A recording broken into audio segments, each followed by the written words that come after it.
George Pino, the CEO of Commercial Brokers International, and today, as opposed to just giving a little presentation on video, I thought I'd bring in an associate that I've worked with for many years, too long to really acknowledge. And it's not just because he's also the biggest USC fan I've ever met in my life. Fight on. Fight on. But also because he is a consummate professional in his field, which is 1031 exchanges, this is Phil Atwan with Exchange Resources. Hi, everybody. So, Phil, a lot of my investors understand 1031s, but why don't you kind of give a little bit of a background exactly of what that is? I will. Okay. George, when an investor buys an investment property, they're really looking for three things: cash flow, appreciation, and tax write-offs. Or they're buying it to house their business in. The exchange allows you to take your tax basis, which is low, the gain is very high, and to sell and to get into other property that will give you better cash flow, appreciation, and maybe more tax write-offs depending on how high you buy up, or to relocate or to diversify your portfolio. The government will allow you to defer your capital gains tax to get into better properties that will be better for you. Okay, so this is a deferment of the capital gains tax, not like it goes away. It never goes away until you die. Okay. Or cash out. Well, they say, two things in life are true. Right. Taxes and death. Right. So eventually one's going to happen. Yeah. And eventually your estate planning attorney will set up the holding of your assets in some kind of vehicle that will allow your heirs to receive a stepped up basis. In English, what that basically means is you keep exchanging, you keep deferring the gain, and when your heirs get it, it's stepped up to a value at the date of your death, which means if they turn around and sell it, there's no capital gain tax. Great. So this sounds like a really good tax planning tool, really, for investors that are looking to perhaps increase their basis so that they have a little bit more of a depreciation schedule, or perhaps go into a different type of asset class. Now, I always hear this question, like for like.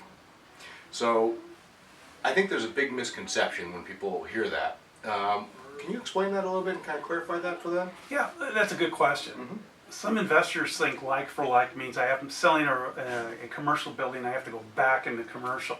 That isn't what it means at all. It means that what you're selling is investment real estate, which means you can go into any kind of investment real estate.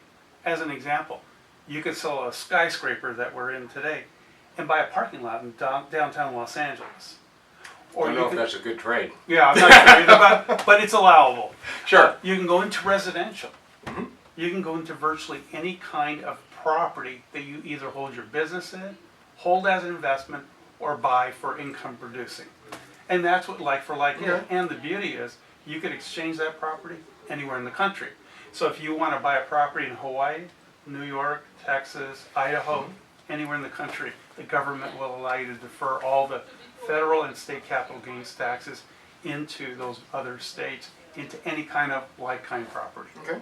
Great. So the 1031 exchanges appears to me to be a really good method for deferring capital gains, as well as perhaps increasing your basis so you have a little bit more depreciation, therefore cash flow, or even investing into other types of asset classes. Now, what are the timeframes, or how does it typically work? Can you buy the property first and then exchange into that, or do you have to sell your property first, which I think is probably a little bit more common? Generically speaking, there are basically three types of exchanges, George, and with modifications. Okay. It's closing simultaneously, where your sale and your purchase closes on the same day, which is not a favorable thing to do, but it still happens. Secondly, most people prefer to do a delayed exchange. A delayed exchange says, I'm going to enter into a contract on my sale, start looking for a purchase, close my sale first, close my purchase within 180 days. Those are calendar days. They're not business days, and it's not 6 months. With a 45-day window to name the address of what I'm going to close in that 180-day period. That's a delayed exchange. That's one that's preferred by most investors. A third kind of exchange is called a reverse exchange. That allows an investor to take advantage of opportunity when it knocks. They see something that really makes sense. They're going to tie it up, get the exchange company involved. We'll set up the paperwork, amongst other things, to take title to the property, and then the sale will close up to 180 days later. So So those are your three basic ways of doing it. Close simultaneously, sale first, purchase Okay. second, and then close the purchase first with the sale closing up to 180 Okay. days later. So it sounds to me that the number to really look out for is that 180 days, whether you're doing a reverse exchange or a delayed exchange, and then also a 45-day window to identify properties if you are doing a delayed exchange. Right, that's exactly right, because the key to any exchange is to buy better property. That'll Absolutely. increase cash flow, appreciation, Mhm. diversify your assets so you're not over leveraged or under leveraging by allowing smaller returns on your asset. No, it sounds all good to me. Now, with capital gains the way they are, especially in the state of California, you have state capital gains tax as well. I could potentially be saving hundreds of thousands of dollars, if not even more. Now, is it going to cost me that much to do an exchange though? Yeah, George, I hope your wallet is open and your Okay. checkbook is out and you have plenty of Well. ink in your pen. Okay, well, I have the wallet and the checkbook. I'm not sure about the ink. So. Okay, a delayed exchange for one sale to one purchase Okay. is a whopping, and I'm glad you're sitting down, $750. Oh wow. It's Okay. extremely affordable. Okay. A reverse exchange ranges from $7,000 to $8,000 because of what hoops the government puts us through Okay. to hold title to the property. You're working directly with our internal legal department. So it's more costly, but again, it's for the purpose of taking advantage of opportunity that knocks. Okay. You know, for me, it almost seems like that $750 is almost insurance. Even if you're not planning on doing an exchange, if you set that up, you have that option and opportunity if something does come up. So, you know, it almost sounds like almost everything should be done with a exchange in mind, at least to keep your doors open. Absolutely, and what you avoid initially is the state withholding, 3 1/3% of the sales Okay. price. Ultimately, you might find something in those 45 days, like you said, that could be a real winner for your investment portfolio. Okay. Now, do I have to invest everything or reinvest everything, or I mean, what are the limits? Or if for that matter, can I put more money in if I wanted to, or does it have to kind of match exactly? Good question. That's constantly debated and asked. Okay. Here's the answer. All the cash from the sale has to go into the purchase of the new property. However, if you choose to keep some cash back, you may, but you only pay taxes on the cash that you keep. The rest of the proceeds will allow for the deferment of the capital gains tax. Okay. That's number one.